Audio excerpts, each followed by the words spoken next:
Hello, everybody, and welcome to today's show, where, as you can see at the bottom, we're going to be talking about the top five hiring mistakes that energy executives make. And perhaps more importantly, we're going to talk about how to fix them. And to do that, we have a guest that I've been trying to get on this show for weeks, months, possibly years. And he's just avoided me at all costs. It is, in fact, our very own Lee D'Souza. How you doing, Lee? I'm very well, Kirsty. Very well indeed. Good. That's what we like to see. Right. Now, without further ado, I think we should just jump in because I'm really excited about this. So, hiring managers keep telling us that they're terrible at interviewing and making the same mistakes. Why do you think recruitment is such a challenge for hiring managers? I think it's down to three main things. Many hiring managers have not had any interview training, so they lack the skills to assess whether a candidate is a good fit or not. Secondly, they don't invest enough time in the interview process. And then thirdly, they're under pressure to hire and then they make mistakes. And the crazy thing is, Kirsty, is that most organizations' largest cost is their people. Yet it's the one area where we've had little training in, we've got poor processes, and we've got no playbook for hiring. Okay. Now, I want to delve a little deeper on those mistakes that you mentioned. Can you tell us a little bit more about those? Yes. So imagine we have a hiring funnel and we've got applicants kind of going through the top of that funnel. You know, we want to get the right candidates coming out the bottom. I think mistake number one is we see a wing it interview process, not a good interview process. So they don't have a structured, repeatable process right at the beginning. Mistake number two, incomplete job specs. They hire for a role they haven't fully defined. Mistake number three, they ignore culture fit. They hire for skills and experience, but fire on culture fit. Mistake four, they mistake A players for B or C players. So at the bottom of that funnel, you've got B and C players coming out. And then worse than that, mistake number five, they don't performance manage from day one. So there's no clear expectations between the hiring manager and the new hire, no feedback. And then they don't realize they've made a hiring mistake until it's too late. Someone's passed probation and then, they're kind of stuck with them. Yeah, it's a much more complicated process. I mean, any one of those would be a big kind of costly issue, let alone five of them, which I'm sure you have experienced some people having all five. No, clearly a lot could go wrong in this hiring process. It's very, from what you just said. But can we flip that round? If companies want to get hiring right, let's be positive in this world, what should they be doing instead? Yeah, good question. So hiring is just like sales, and I talked about that funnel. And if your sales funnel is broken, you lose the best prospects and the wrong ones make it through. And as I said, the same thing happens in hiring. And I think it's perhaps worth giving an example. We've helped a company with their recruitment process who made the wrong hire last year for a key exec role. They then had to fire him. They wanted someone who was collaborative, who would coach their team. None of that was in the job spec. So they didn't assess candidates for those qualities at interview. And unfortunately, that person they hired upset everyone, didn't coach or develop their people. And this isn't a one-off. We're seeing lots of issues in that process. And so that's why we've developed a structured process so that companies can avoid these mistakes. So Kirsty, could you perhaps bring up that recruitment checklist that we've created? Ask and you shall receive, Lee. There you go. Thank you. So this checklist here breaks the recruitment and hiring process into 7 key areas. So hiring managers have a structured, repeatable approach so that we don't leave things things to chance. So number one, that initial preparation where we're setting clear hiring objectives. Number two, the recruitment plan, where we define the recruitment strategy. Number 3, the job role and the hiring criteria definition, so we know exactly what we need, what we're looking for. Number 4, the interview process design, so that we're having structured interviews to assess the right things. And then 5 is that next stage where we assess candidates with the appropriate tools and checks to validate that candidates can do a job. And then 6, as we get to the back end, is the offer and onboarding, so that we set up new hires for success from day one. And then that final piece, post-hire, is that ongoing performance management. Can they do what we've asked them to do, and are we giving them feedback? Okay, now, when you share this with companies, Lee, because there's a lot there, in your experience, how much do people already have in place? Because some people may have just accidentally kind of come across this kind of stuff and not even formalized it. Yeah, and you're right. I think companies and hiring managers have got bits of this stuff, but never all of it. And I think, if you look at all of it, this actually probably looks quite overwhelming to do all of this. And you might not necessarily do all of this right away, but over time, as hiring managers or as head of HR, we want to create a playbook, a recruitment and hiring Bible that we evolve for every future hire that we make. Whereas what I see is that we perhaps start from scratch for every hire that we make, or we're looking at job specs that are 5-10 years old and are out of date. Okay, that makes sense. Now, as you mentioned, there's a lot here. Some people have kind of haphazardly done stuff. Some people have parts of the process, but not all. If you were to think about where people say, I've got this, but they've actually done it really quite wrong, or that it's the furthest away from what it should be, what part of this process mostly goes wrong in your opinion? I think that there's 2 areas where it mainly goes wrong. So if you scroll down on that first page, just about there, the job role and hiring criteria definition and the interview process design. So if I start with that first one, the job role and hiring criteria definition, and point 10, I often find hiring managers want to make a hire, but they don't know what to include in the job spec. So we always help our clients start with the end in mind. What are we trying to achieve from a business perspective with this hire? And then you kind of work backwards. Once we've done that, we list all the key objectives, what the role will entail, all the responsibilities. And it's really, really important we don't miss anything out. And let me tell you why, because we've had lots of people call us up and say, Lee, I've joined company XYZ, and the role's not what I've signed up for, so I'm going to leave. And we don't want people leaving because the role is not what they thought. We want to be transparent with people before they join, so that they know warts and all what the role is, and if we put them off, that's a good thing. And it might be, you have what I call perhaps a cookbook, where you have all of the ingredients of what it means to be successful in this role, and we show that to the people that we want to join our business. Is there anything here that's going to be a problem? So we actually want to put them off, so nothing's a surprise when they start. And then point 11, once we've done all of that, we focus on the person, and we use a framework called the search assessment.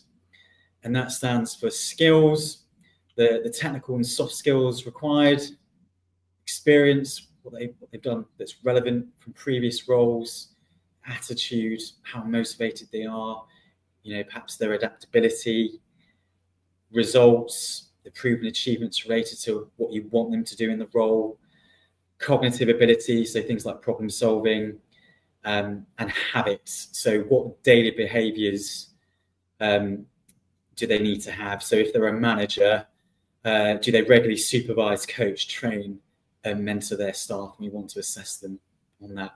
Any questions on that, Kirsty? Does that make sense? It does make sense. I think it's clear that you're looking for reasons why people wouldn't be right for the role really early on. That, you're kind of saying, excluding, is there anything here that you think is a problem? And if they say yes, that, and that's a key thing, you're like, well, okay, this can't take forward, which I think is going to save what I imagine a lot of problems later on. But the big question I have really is, that seems like an awful lot to assess a candidate against. That's a lot of criteria that you're looking at. Are we interviewing them for all of that? Probably not. Otherwise, you've just got unicorn criteria. Then it's impossible to fill, isn't it? So point 12 is you want to filter all of that criteria that you've got into what's essential and then what's desirable. And then anything's a bonus if they've got the desirable, criteria. And then once we've done that, we then focus on culture fit. Again, this is an area that organizations find really tough to assess people against. So, we've got our own template that we use to help our clients. So we're asking questions around, what's it like to work in your organization? That can vary from department and function. What kind of people do well? Why have past hires failed? And then finally, point 14, we want to think about the fit between who we hire and the manager, because even a great hire can fail if their work styles don't align. You might have a leader that's very hands-on, wants daily interactions. If you're hiring someone that likes autonomy, there's going to be a clash there, and it's not going to work. So, through a lot of through doing hundreds of roles for our clients, we've realized all the things that go wrong, and then we've created this process to reduce some of these mistakes happening. I mean, that's why you engage a professional, isn't it? Because they have all of the experience and you don't have to learn the same lessons as them. So that makes sense to me. Now, Lee, let's move on to this kind of second critical area that you mentioned, this interview process design, because I want to go more into that, because I think that's the biggest problem which people think about. When they think about it, they think, I've no idea how to interview. It's a skill set, isn't it? Yes. So sorry, you're asking about the interview process design. Yeah. And again, it's where it goes wrong. Again, I could tell you thousands of horror stories. We've recruited for C-suite roles, and organizations are making up the interview process as they go along. So they're adding in interview stages, which looks unprofessional, and we come across like we don't know what we're doing when we do that. Helped a CEO recruit a CTO, Chief Technology Officer, and he was completely unprepared. So he was asking the candidates, right, you interview me, which is not really interviewing. So, I could go on and on with examples like that. So the fix is that we have this documented, repeatable interview process so that candidates are assessed properly and fairly. Point 16, we recommend some kind of hiring decision matrix. So we've got a structure template that we use that you can evaluate candidates against the key criteria. So you might have a question for that search assessment, the skills, the experience, really for every single element that's essential, and you can score them, and that removes bias. It ensures that you make decisions based on data, not gut feel. And then if a candidate lacks certain elements, you can decide, do we train them, or do we accept that they can't do it, and can someone else do that part of the role? Or actually, we want the person to do that, and we're going to rule them out, and we're going to carry on looking. Yeah, it kind of goes back to that unicorn thing that you mentioned, isn't there? There are some things where you're like, this is important to the role, it's key. There are some things that are nice to have, and understanding and being able to consistently across the organization figure out what those things are is really helpful, I imagine. Yeah, no, very much so. And I think recruiters are very good at this, and I think because hiring managers don't hire that often, perhaps miss out on what I call red flags. So we've got a red flag section in that hiring decision matrix where a space for us to ask questions around something could go wrong here if we don't explore this further. So let me give you an example. Let's say we're hiring for a role and they've got to be in the office 4 days a week, and we interview a candidate and they've been working remotely for the last 5 years, and they're going to have to commute over 90 minutes to the office for 4 days a week. That's going to be a potential red flag, and it might not be an issue, but if we don't address it, they could be leaving within 6 months because they've realised that commuting 90 minutes every day just doesn't make sense. So as interviewers, we've got to put ourselves in the shoes of the candidates that we're interviewing. Why would they want this role? Yeah, no, I really like that. And I think, like you say, there is some stuff that in hindsight, you look back and think that was kind of obvious that was going to happen. And what essentially you're doing with these kind of things is putting hindsight before you hire them, like pre-sight. I don't know if that's what it's called, but yeah, so it's that your gut feel where you don't listen to your gut feel just to, I like them, so I'm going to hire them. If your gut's telling you something's wrong, you've got to act on it because it's probably telling you something for a reason. Yeah. Yeah.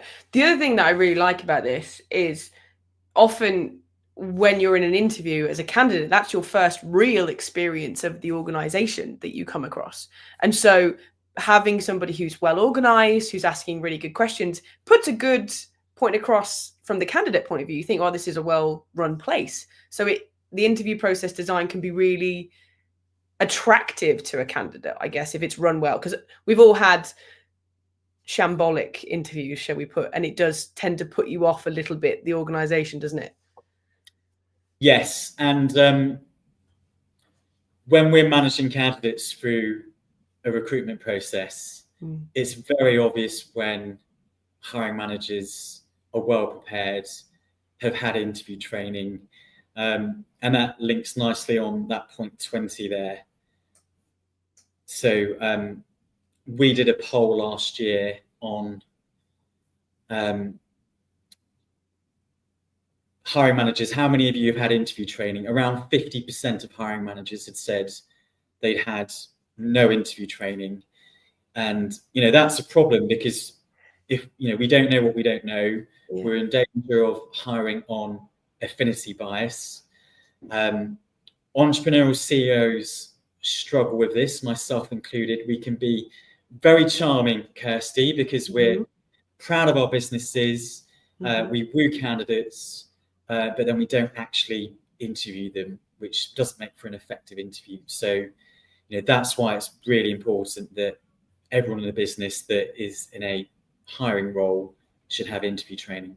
That seems almost bonkers to me because hiring manager, the first word is hiring, and you'd think interviews are a big part of that. And the fact that 50% of people haven't had training, do you think that's because they've just been promoted to the role and it's been assumed that they can, or do you think it's because often they are entrepreneurs that are doing it? Why do you think that it's so low?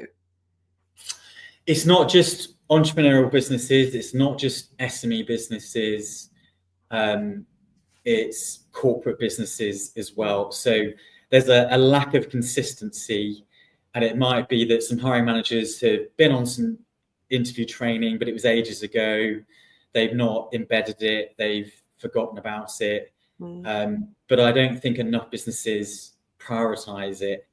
But as I said, when the cost of getting it wrong is huge, it's 3 times the cost of their salary, according to the Recruitment Employment Confederation. And we're actually helping a MD this week on their recruitment process, where he had to sack a director.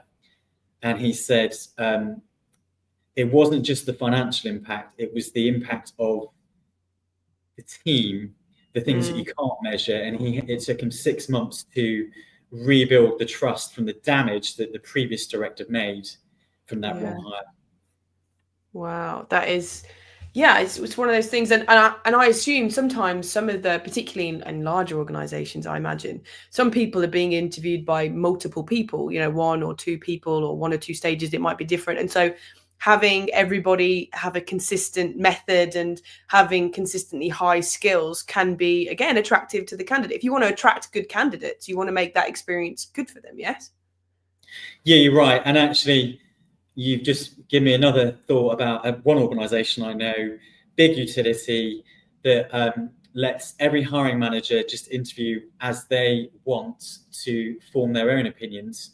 And what we've noticed is that the hiring managers in a 3-stage interview process are asking the same questions as another hiring manager, and it just looks like they don't know what they're doing. Yeah, that must be so frustrating. You must think, I've already answered this. I don't want to have to do it again. Or is it a trick or something like that? Okay, Lee. Now, we have actually had a question, or it's more of a comment, really, but I kind of wanted to get your opinion on it. Somebody said, having an open seat is often costing a company more than investing in correct hiring techniques and methods to get the top applicants from the get-go. And I was wondering on your thoughts on that. Yes. I guess it's about succession planning, really, and in terms of your plan for people that are moving on. And particularly, obviously, we recruit at an executive level, don't we? And you know, executives are thinking about their next move every 2 to 3 years. So at any one time in your business, probably at any level, people are thinking about making their next move and you've got no idea. So as leaders, we need to be planning for that, and succession planning for our top 5, 10, 20, 50 roles if you're a big organization.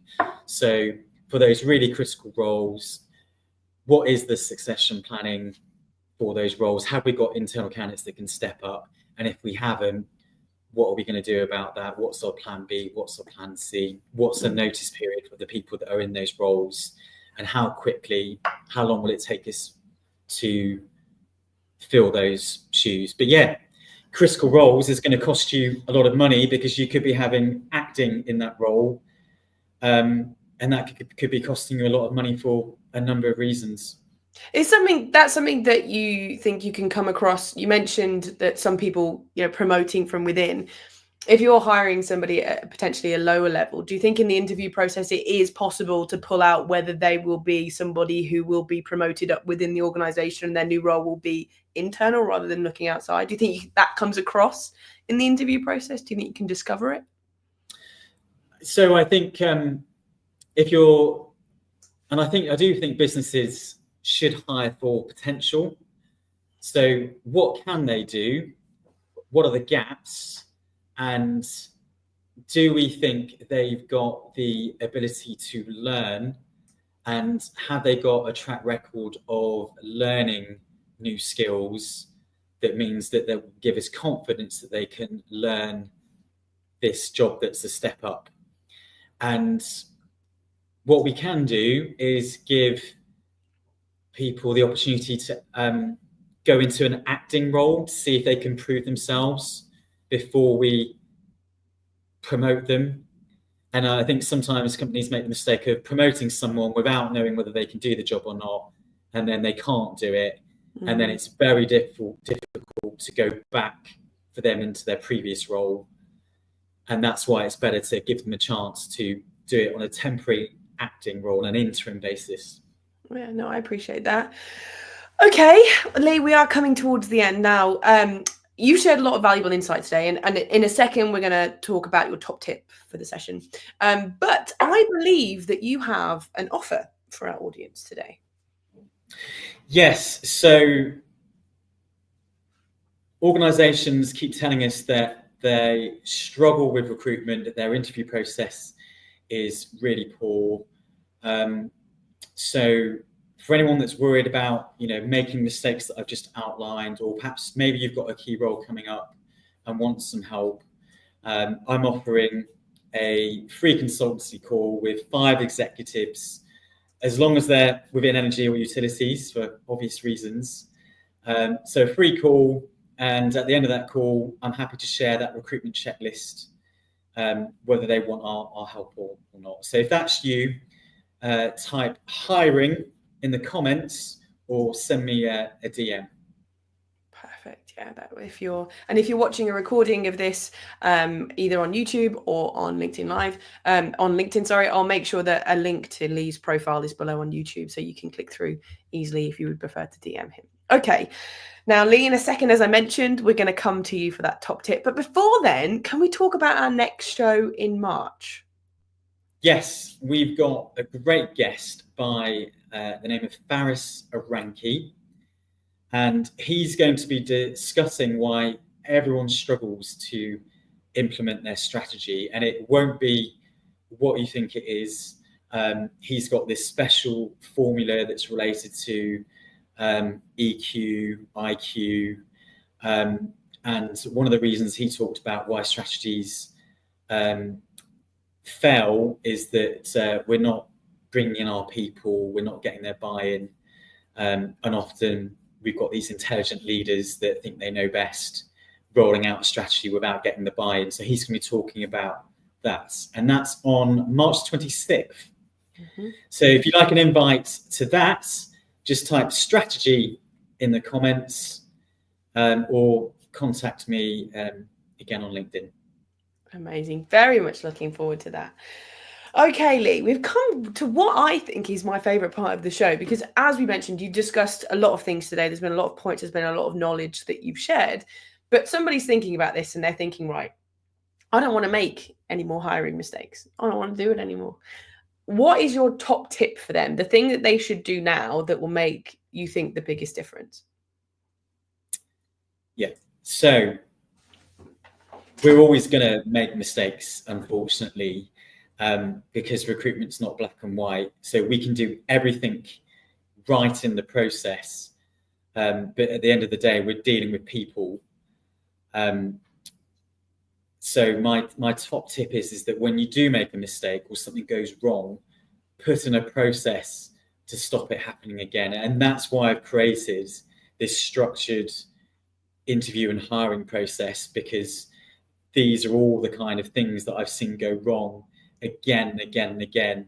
And if you keep making the same mistake, perhaps more than 3 times, there's a high degree of probability it's going to happen again. And you need to put in a process that means that you either stop or reduce it happening. Okay, that makes sense. I think, like you say, we can't stop mistakes happening because sometimes they just aren't foreseen, but we can definitely learn from them, which I really appreciate. Yeah. Okay, Lee, it's come towards the end of the show. So first of all, I want to thank everybody who's watched, and for those people who've made comments, thank you so much. It's always nice when we get little comments and questions. So thank you very much for giving them to us.